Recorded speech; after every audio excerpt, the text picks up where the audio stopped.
Good morning बच्चों, good evening, good afternoon, good night. जब भी आप हमारा लेक्चर देख रहे हो, डिपेंड ऑन यू। दोस्तों, मेरा नाम राजन द्विवेदी है। मैं आज आपका बीएससी का लेक्चर कवर करते हुए चलूंगा, बीएससी फोर्थ सेमेस्टर फिजिक्स। क्योंकि हमें पता है कि न्यू एजुकेशन पॉलिसी के तहत हमारा बीएससी 3 ईयर का था। कुछ यूनिवर्सिटीज में पहले सेमेस्टर वाइज परीक्षाएं होती थी, लेकिन अब ऑल ओवर इंडिया में न्यू एजुकेशन पॉलिसी जब से लागू कर दी गई, तब से तीनों ईयर की दो दो सेमेस्टर यानी कि 6 सेमेस्टर टोटल परीक्षाएं होती हैं।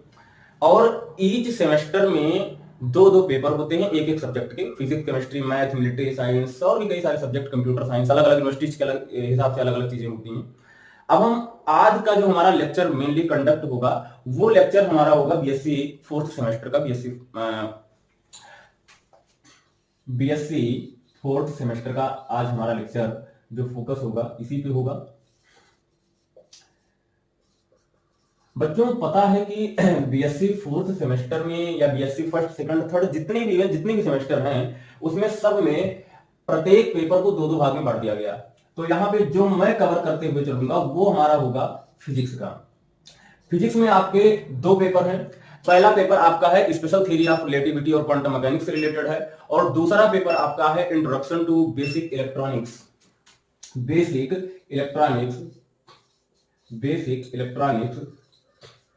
and introduction to fiber optics and introduction to fiber optics and introduction to fiber optics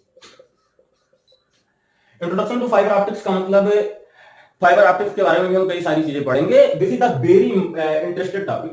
fibre optics very interested topic है आपका। ये आपको जाकर के बीएससी में मिलेगा, एमएससी में मिलेंगी ये सारी चीजें। काफी आप इसका विस्तार से इन चीजों के बारे में पढ़ेंगे। यहाँ पर भी इंट्रोडक्शन लेक्चर होगा इसका। और बेसिक इलेक्ट्रॉनिक्स जो आपका सेकंड पेपर है, बेसिक इलेक्ट्रॉनिक्स, इसमें मेनली बेसिक इलेक्ट्रॉनिक्स नहीं है, इसमें कुछ हायर चीजें भी हैं, लेकिन जो बीएससी के अनुरूप सिलेबस डिजाइन किया गया उसमें ये माना गया कि ये चीजें बेसिक इलेक्ट्रॉनिक्स को ही कवर करके चलेंगे। तो यहां पर फाइबर ऑप्टिक्स का जो लेक्चर हमारा होगा, वो लेक्चर हमारा इलेक्ट्रॉनिक्स के बेस्ड भी होगा। पहले इलेक्ट्रॉनिक्स को थोड़ा समझना होगा, और इलेक्ट्रॉनिक्स को थोड़ा नहीं अच्छे से समझना होगा। जब उनके इंटरनल चीजों को, जब उनकी बेसिक चीजों को हम समझेंगे, सारी चीजें कवर करेंगे, तब जाकर के मुझे चीजें समझ में आएंगी और सारी चीजें हमारी क्लियर होंगी। ओके बेटा, अब हम अपना लेक्चर ये प्रयास करेंगे कि आपको जितनी बेसिक से चीजें हैं, बेसिक से लेकर के हायर चीजों को कवर करने की हम पूरी कोशिश करेंगे। कुछ चीजों को हम ये मान के पढ़ाएंगे कि आप पहले से जानते हैं, फिर भी अगर आपको कोई क्वेश्चन, कोई डाउट, कोई क्वेरी है तो आप हमसे डिस्कस कर सकते हैं। अब बेसिक इलेक्ट्रॉनिक्स में हमारा जो पहला लेक्चर होगा वो होगा बेसिक इलेक्ट्रॉनिक्स का।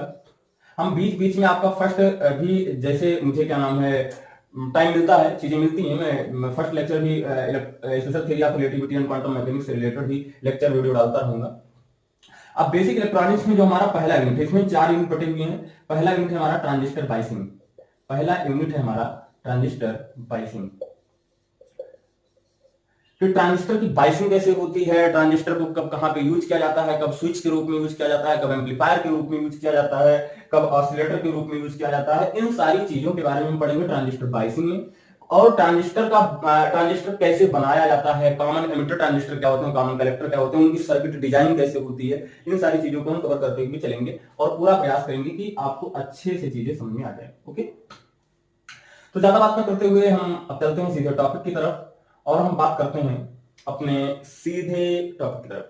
तो जो भी चीजें हैं उनको कवर करने की पूरी कोशिश करते हैं। अब देखो, पहला हमारा है ट्रांजिस्टर बाइसिंग।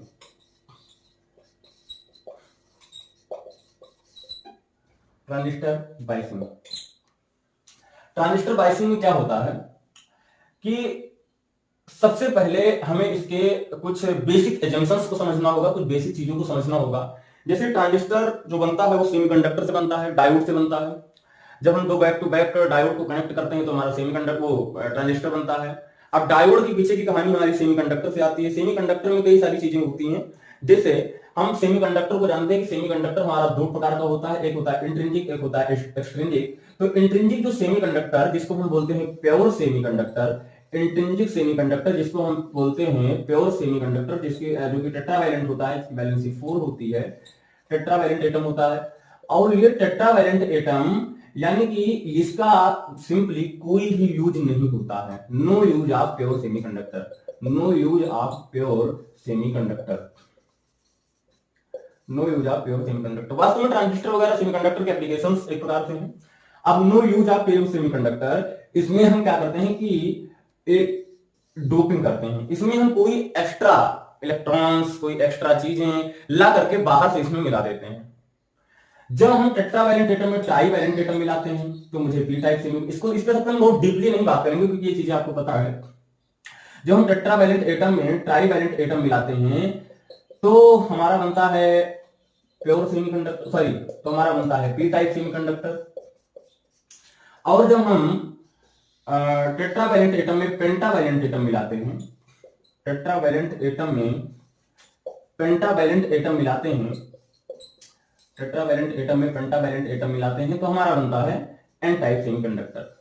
क्योंकि इसमें क्या होता है, एक इलेक्ट्रॉन फ्री रह जाते हैं, इसमें एक इलेक्ट्रॉन फ्री हो जाता है और इसमें क्या होता है, एक होल क्रिएट हो जाता है, यानी एक इलेक्ट्रॉन की कमी हो जाती है। वास्तव में होल क्रिएट या होल कुछ होता नहीं है। होल का मतलब है डिफिशियंसी ऑफ इलेक्ट्रॉन्स, यानी कि इलेक्ट्रॉन्स की जहां पे कमी होती है वहां पे होल क्रिएट हो जाता है। क्लियर?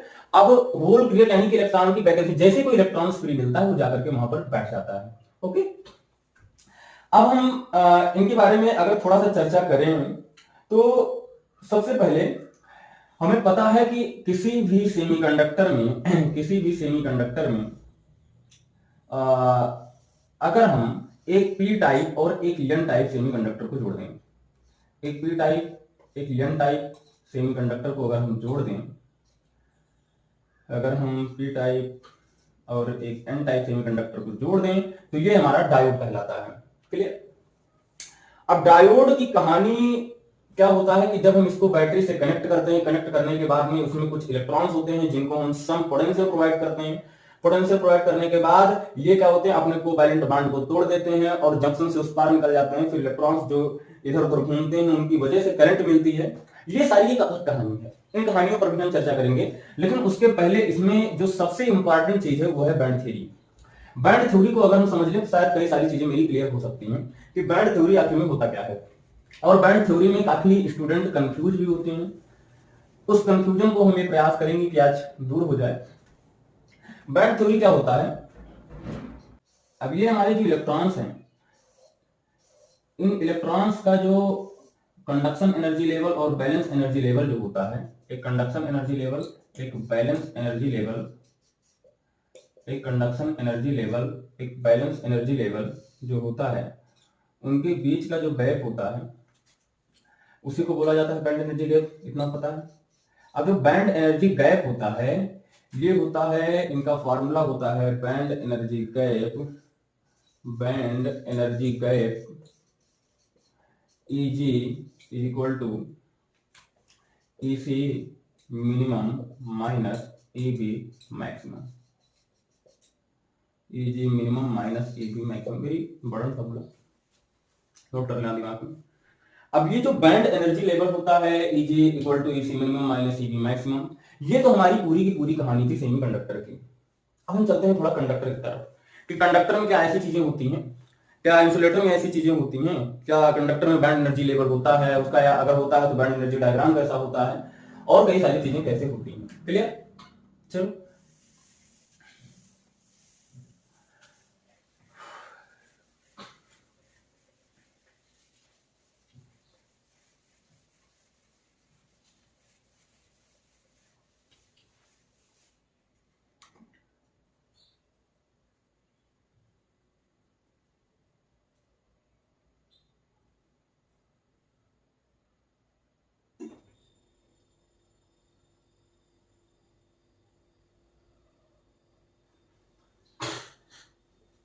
अब हम देखते हैं कंडक्टर की band energy gap, conductor band energy gap. Conductor की अगर हम बैंड एनर्जी गैप देखें तो इनके बीच जो एनर्जी गैप होता है वो काफी कम होता है। फिलहाल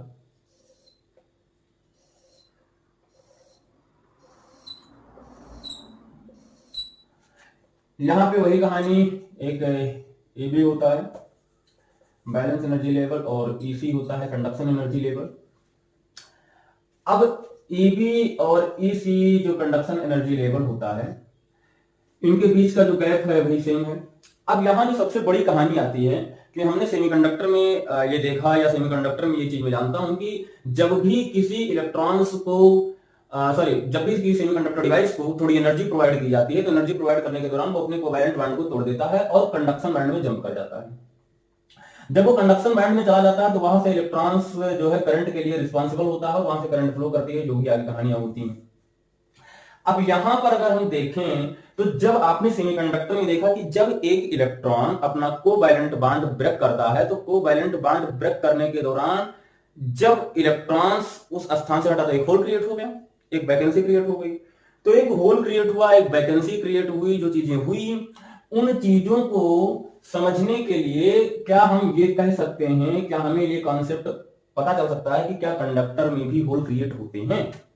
चलो थोड़ा समझते हैं। जो कंडक्टर होता है, कंडक्टर में maximum number of free electrons होते हैं, maximum number of free electrons होते हैं, और इसमें इनफाइनाइट एनर्जी लेवल होता है, और इसमें इनफाइनाइट एनर्जी लेवल होता है। इसमें नहीं, सब में होता है, इनफाइनाइट एनर्जी लेवल होता है। किसी भी दो इलेक्ट्रॉन से ज्यादा इलेक्ट्रॉन्स की एनर्जी सेम नहीं हो सकती। किसी भी दो इलेक्ट्रॉन से ज्यादा इलेक्ट्रॉन की एनर्जी सेम नहीं हो सकती। इलेक्ट्रॉन की एनर्जी सेम नहीं हो सकती। इलेक्ट्रॉन की एनर्जी सेम नहीं हो सकती। किसी भी दो इलेक्ट्रॉन से ज्यादा इलेक्ट्रॉन की एनर्जी सेम नहीं हो सकती। अब कंडक्टर में देखो क्या होता है कि जब maximum number of free electrons होते हैं, तो सिंपल सी बात है कि इसमें ढेर सारे इलेक्ट्रॉन्स इधर उधर टहल रहे होंगे, तो क्या इसमें होल क्रिएट होता है? हाँ, होता है। देखो, जब हम इसके टेम्परेचर को इंक्रीज करते हैं, जब हम किसी भी कंडक्टर के टेम्परेचर को इंक्रीज करते हैं, तो इंक्रीज करने पे हमें पता है कि रेजिस्टेंस भी इंक्रीज कर जाता है। रेजिस्टेंस क्या होता है? वो भी इंक्रीज कर जाता है टेम्परेचर इंक्रीज करने पे। रेजिस्टेंस क्यों इंक्रीज करता है, इसी के पीछे की पूरी कहानी समझ लो, सारी इसके पूरी की पूरी फिजिक्स क्लियर हो जाएगी, पूरी मैकेनिक्स इसकी, पूरा मैकेनिज्म इसका क्लियर हो जाएगा। क्लियर? देखो क्या होता है, यहां पे कुछ इलेक्ट्रॉन्स जो होते हैं, जो लूजली बाउंड होते हैं, वो लूजली बाउंड इलेक्ट्रॉन्स क्या करते हैं, जब हम इनको एनर्जी प्रोवाइड करते हैं, तो एनर्जी प्रोवाइड करने की वजह से वो अपना बॉन्ड ब्रेक कर देते हैं। वो अपना बॉन्ड जब ब्रेक कर देते हैं, सिंपल सी बात है, क्या होगा? अलग एनर्जी लेवल में चले जाएंगे, और जब अलग एनर्जी लेवल में चले जाएंगे तो वहां पे जाकर के फील्ड हो जाएंगे, और फिर नीचे क्या होगा? नीचे इलेक्ट्रॉन्स में एक होल क्रिएट हो जाएगा, लेकिन वो होल वास्तव में maximum number of free electrons, maximum number मतलब infinite number of free electron की वजह से, यानी कि ढेर सारे इलेक्ट्रॉन की वजह से वो होल तुरंत भर जाता है। ढेर सारे इलेक्ट्रॉन की वजह से वो होल तुरंत फिल हो जाता है। वो होल तुरंत फिल हो जाता है। वो होल तुरंत फिल हो जाता है।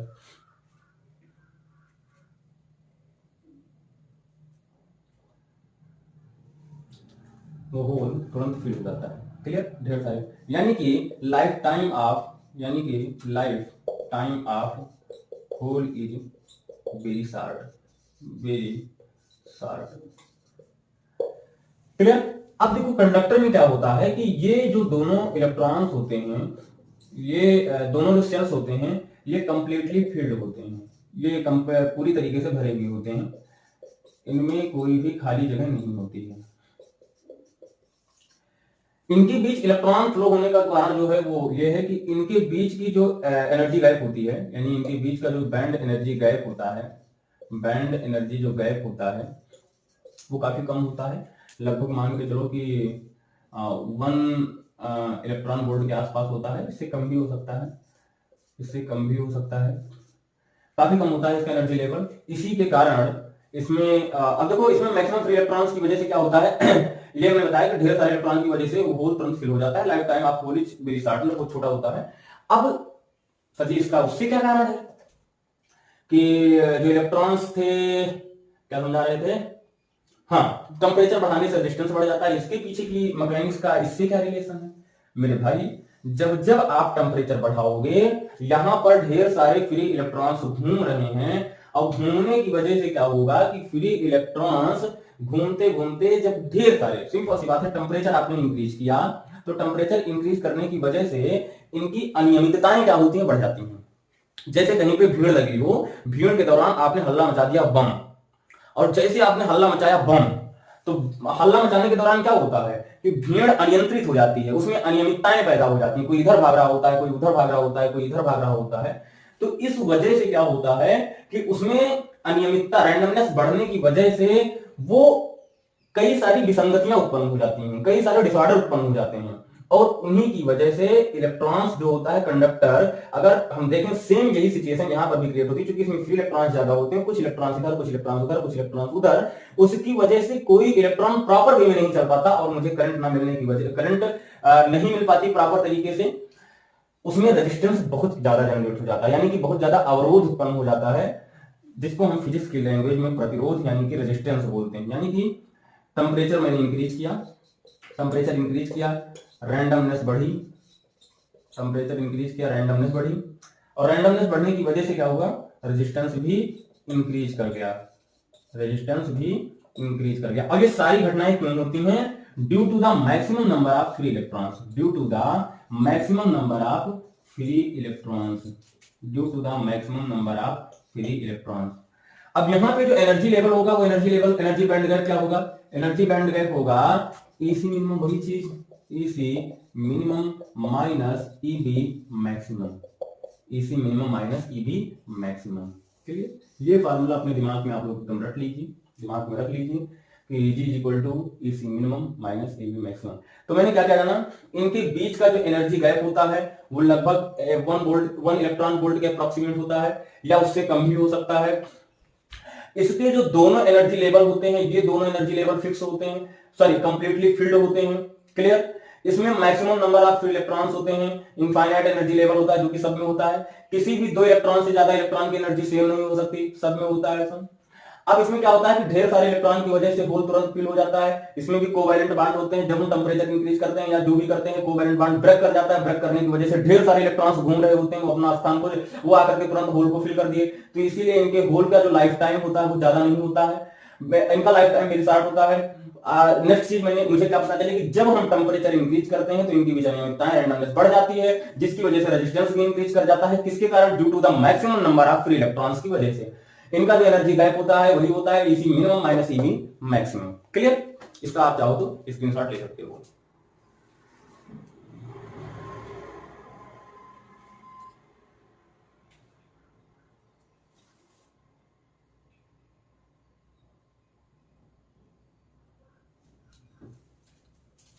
हो गया?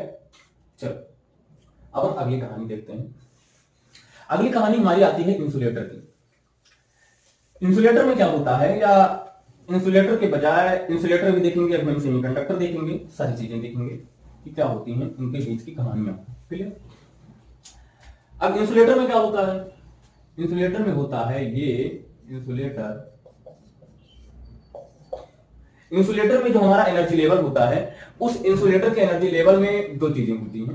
देखो, पहली चीज ये होती है कि इसका जो बैंड डायग्राम होता है, जो इसका एनर्जी लेवल होता है, इसका जो एनर्जी लेवल होता है, वो एनर्जी लेवल, इसका जो एनर्जी लेवल होता है, वो एनर्जी लेवल क्या कहता है, वो एनर्जी लेवल ये कहता है, वो एनर्जी लेवल ये कहता है, वो एनर्जी लेवल ये कहता है, ये तो पूरी तरीके से खाली होता है, ये कंप्लीटली एम्प्टी होता है, जिसका क्या नाम है, कंप्लीटली एम्प्टी होता है, और ये आपका कंप्लीटली फिल्ड होता है, कंप्लीटली फिल्ड होता है। ये आपका ईबी जो होता है वो मैक्सिमम, क्या बहुत ज्यादा मैक्सिमम होता है, और यहां पर आपका जो एसी होता है वो लगभग जीरो होता है, जो एसी होता है वो लगभग जीरो होता है। मिनिमम का मतलब बहुत ज्यादा, मिनिमम अप्रॉक्सीमेट जीरो, हमें पता है फिल्टर में करंट नहीं बहती है, लेकिन बहती है कंडीशन पे, बहुत हायर पोटेंशियल, जितना कि हायर पोटेंशियल शायद देना पॉसिबल नहीं होता है। क्लियर? अब इसमें जो बैलेंस एनर्जी लेवल है, ये लगभग सारे फील्ड होते हैं, लगभग नहीं फील्ड होते हैं, और ये स्ट्रांगली बाउंडेड होते हैं, ये स्ट्रांगली बाउंडेड होते हैं। और स्ट्रांगली बाउंडेड होने की वजह से क्या होते हैं, इनका एनर्जी लेवल जो होता है वो हाई होता है। स्ट्रांगली बाउंडेड होते हैं और काफी हाई एनर्जी लेवल इनका होता है, हाई एनर्जी लेवल इनका होता है, हाई एनर्जी लेवल इनका होता है। अब हाई एनर्जी लेवल है इनका, स्ट्रांगली बॉन्डेड है। अब देखो इनके बीच का जो बैंड एनर्जी गैप है, इनके बीच का जो बैंड एनर्जी गैप है, इनके बीच का जो बैंड एनर्जी गैप है वो लगभग लगभग मान के चलो कि 3.2 वोल्ट के अप्रॉक्सीमेट होता है, या उससे ज्यादा ही होता है। लगभग 3.2 इलेक्ट्रॉन वोल्ट के अप्रॉक्सीमेट होता है जो बैंड एनर्जी गैप है। कितना? 3.2 इलेक्ट्रॉन वोल्ट, बहुत हायर होता है इंसुलेटर। ये इंसुलेटर की पूरी कहानी है। इसीलिए इसमें जब बहुत हायर क्या नाम है टेम्परेचर देते हैं तो कहीं क्यों नहीं मिलता मुझे इसमें करंट। देखो बहुत हायर बहुत हायर बहुत हायर बहुत ज्यादा क्या नाम है टेम्परेचर, मैंने बहुत ज्यादा पोटेंशियल मैंने इसको दिया या टेम्परेचर इसका इंक्रीज किया तो क्या होगा कि ये इसके जो बॉन्ड है वो तो टूट जाएंगे, और जैसे बॉन्ड टूटेंगे तो तुरंत क्या होगा कि कहीं कहीं एक आध दो टूटेंगे, और टूटने के बाद वो यहां पहुंचेंगे तो मुझे जो करंट मिलेगी वो करंट मेरी रिक्वायरमेंट नहीं पूरी कर पाएगी, मोस्टली मिलती नहीं है। चलिए बस इतनी सी कहानी थी इंसुलेटर में, इससे ज्यादा कोई कहानी नहीं है। अब कहानी हम देखते हैं जो सबसे इंपॉर्टेंट कहानी है जिसको हमें पढ़ना है। हम देखते हैं पूरी की पूरी कहानी बैंड थ्योरी के सेमीकंडक्टर की। सेमीकंडक्टर की हम पूरी कहानी देखते हैं। हमने इंसुलेटर देखा, कंडक्टर देखा। कंडक्टर में मैंने देखा कि जो Eg है वो 1 इलेक्ट्रॉन वोल्ट के आसपास है। यहाँ पर Eg जो है हमारा वो 3.2 इलेक्ट्रॉन वोल्ट के आसपास है। और जो हमारा Eb है, सॉरी जो हाँ इसमें जो बैंड एनर्जी गैप है वो बहुत ज्यादा है और उसमें बैंड एनर्जी गैप काफी कम था।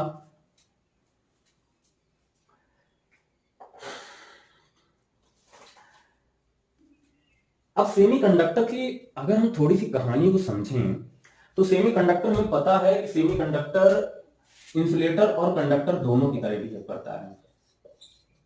सेमीकंडक्टर जो होता है वो इंसुलेटर और कंडक्टर दोनों की तरह बिहेव करता है। अब वो डिपेंड करता है कि सिचुएशन क्या क्या है, कब इंसुलेटर की तरह बिहेव करेगा, कब कंडक्टर की तरह बिहेव करेगा। अगर हम इनका देखें तो इनके हमारे पास दो डायग्राम बनेंगे इनके। एक तो हमारे पास बनेगा जब ये इंसुलेटर की तरह बिहेव कर रहे हैं और जब ये कंडक्टर की तरह बिहेव कर रहे हैं, इसीलिए इनको सेमी कंडक्टर बोला जाता है। एक तो ये क्या नाम है इंसुलेटर की तरह बिहेव करते हैं, एक तो ये कंडक्टर की तरह बिहेव करते हैं। अब ये कब इंसुलेटर की तरह बिहेव करते हैं, कब कंडक्टर की तरह बिहेव करते हैं, उन चीजों को हम थोड़ा समझें। यहाँ पे वही कहानी इसी, और यहाँ पे वही कहानी Eb, यहाँ पे भी वही कहानी Eb और ये Ep, यानी कि कंडक्शन एनर्जी लेवल, ये बैलेंस एनर्जी लेवल, ये भी सेम चीजें। अब ये होता है इंसुलेटर, पहला होता है इंसुलेटर। इंसुलेटर कब होता है? एट 0 केल्विन टेम्परेचर, ठीक है। और ये बिहेव करता है कंडक्टर की तरह कब? जरूरी नहीं है, टेम्परेचर और घट बढ़ भी सकता है, लेकिन एक कंडक्टर की तरफ हम जो एग्जांपल दे रहे हैं वो दे रहे हैं एट 300 केल्विन यानी कि 27 डिग्री सेल्सियस पे, रूम टेम्परेचर पे। क्लियर?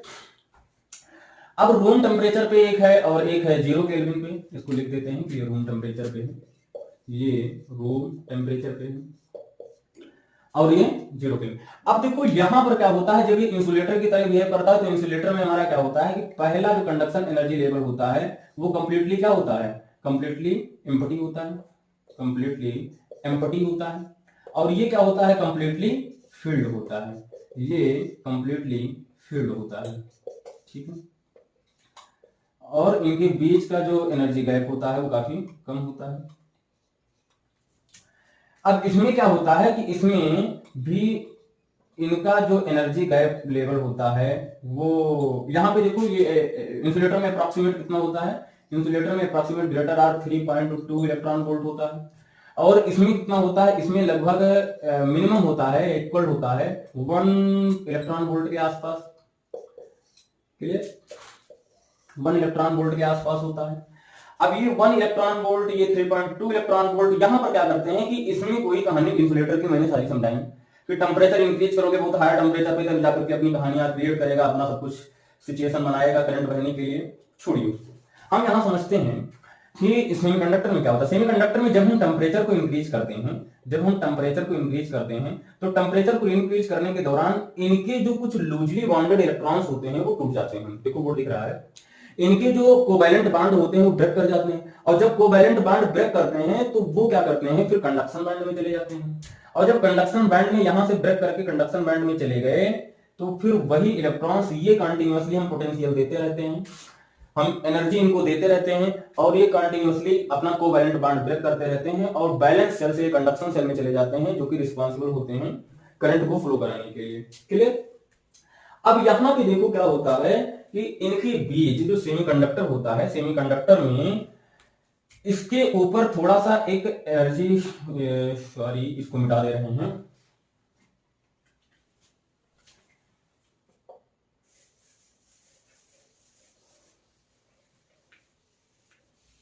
देखो यहां पर क्या होता है, इनके बीच यहां पर, इसको मिटा दे रहे हैं, अब देखो इनके बीच यहां पर एक एनर्जी लेवल होता है जिसको हम बोलते हैं Fermi energy level, Fermi energy level, Fermi energy level. Fermi energy level को बहुत ज्यादा डीप या बहुत ज्यादा उसमें उलझने की जरूरत नहीं है, एक सिंपल लैंग्वेज में अगर देखें तो Fermi energy level is, sorry यहाँ पे नहीं बनेगा, यहाँ पे नहीं बनेगा, ये बनेगा इसमें, ये थोड़ा इसके पास बैलेंस के पास रहता है, ये थोड़ा सा Fermi energy level, Fermi energy level, Fermi energy level, Fermi energy level is defined as the 0 kelvin temperature, is defined as the, is defined as 0 kelvin temperature. Fermi energy is defined at, Fermi energy level कह सकते हो कि Fermi energy level is defined at 0 kelvin temperature. इसको defined at कर दो, defined at only 0 kelvin temperature, क्योंकि ये 0 kelvin के अलावा किसी पे होता नहीं तो ओनली कह सकते हो, ज्यादा बेटर पड़ेगा। हाँ, Fermi energy is defined as only 0 kelvin temperature, जो कि बैलेंस सेल होता है, जहां पे इंसुलेटर की तरह बिहेव करता है, और ये मैक्सिमम फील्ड एनर्जी लेवल होता है, मतलब अधिक पूरी तरीके से भरा हुआ, कंप्लीटली फील्ड कह सकते हो या मैक्सिमम फील्ड, कंप्लीटली फील्ड भी कह सकते हो, लेकिन हर चीजें आइडियल नहीं होती हैं। Completely field energy level, maximum ज्यादा बेटर पड़ेगा, कंप्लीटली फील्ड एनर्जी लेवल होता है, यानी कि किसी भी फर्मी एनर्जी लेवल वो होता है जिसको केवल 0 केल्विन टेम्परेचर पर डिफाइन किया जाता है, और यह कंप्लीटली फील्ड एनर्जी लेवल के पास होता है, कंप्लीटली फील्ड एनर्जी लेवल पे होता है। क्लियर?